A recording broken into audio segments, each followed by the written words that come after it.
शहादा तालुक्यामध्ये हा जो आदिवासींचा मोर्चा आहे तो यासाठी आहे की घटनेने जे आदिवासींना आरक्षण दिलेलं आहे आणि दर्जा दिलेला आहे त्या बाबतीमध्ये महाराष्ट्रातले इतर जे समाज आहेत विशेषतः बंजारा समाज, धनगर समाज जो भटक्या जमातीमध्ये आहे ते आदिवासी आरक्षणाची मागणी करतायत।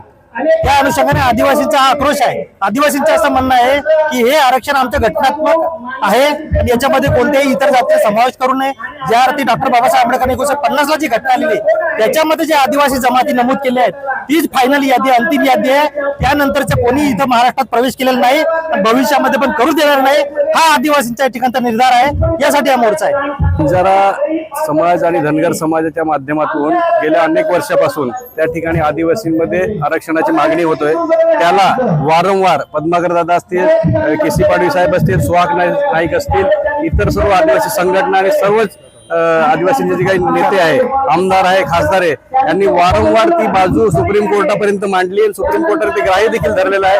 कारण हे जे आरक्षण आहे दलित समाजाला आणि आदिवासी समाजाला जे आरक्षण दिलेले गेलेले ते डॉक्टर बाबासाहेब आंबेडकरांच्या माध्यमातून आणि संविधानाच्या माध्यमातून दिलेले गेलेले त्याची चौकट एवढी मजबूत आहे की त्यात कधीही बदल होऊ शकत नाही।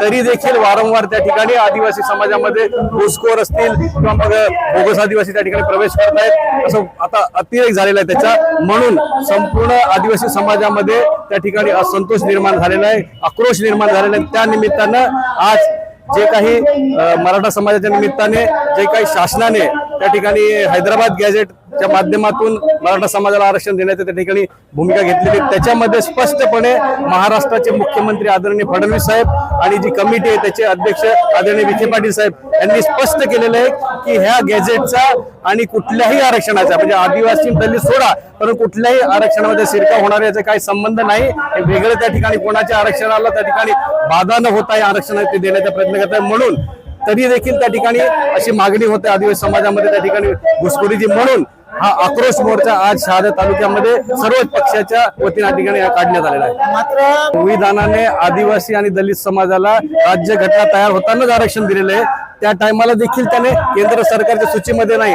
परंतु राज्य सरकारच्या सूचीमध्ये त्यांना विमुक्त आणि भटक्या जमाती म्हणून त्यांना आरक्षण शासनाने 17-18% दिलेलं आहे। आतापर्यंत त्या आरक्षणावर त्यांच्या मुलांना नोकऱ्या मिळत आहेत, त्या ठिकाणी त्यांना काही जे काही आरक्षण असेल राजकीय असेल सामाजिक असेल ते त्या ठिकाणी मिळत आहे। परंतु आता ते आदिवासी समाजामध्ये आरक्षणाची मागणी करतात ते काही योग्य नाही। कारण आदिवासी समाज हा भटका नाही, तो दऱ्याखोऱ्यात राहणारा ज्या ठिकाणी त्या ठिकाणी वास्तव करणार संपूर्ण जगामध्ये देखील तीच परिस्थिती आहे। म्हणून आदिवासी समाजामध्ये त्यांनी त्या ठिकाणी मागणी करू नये, त्यांनी आमच्याच प्रमाणे आरक्षण मागावं परंतु सेपरेट त्यांनी मागावं। आदिवासी समाजामध्ये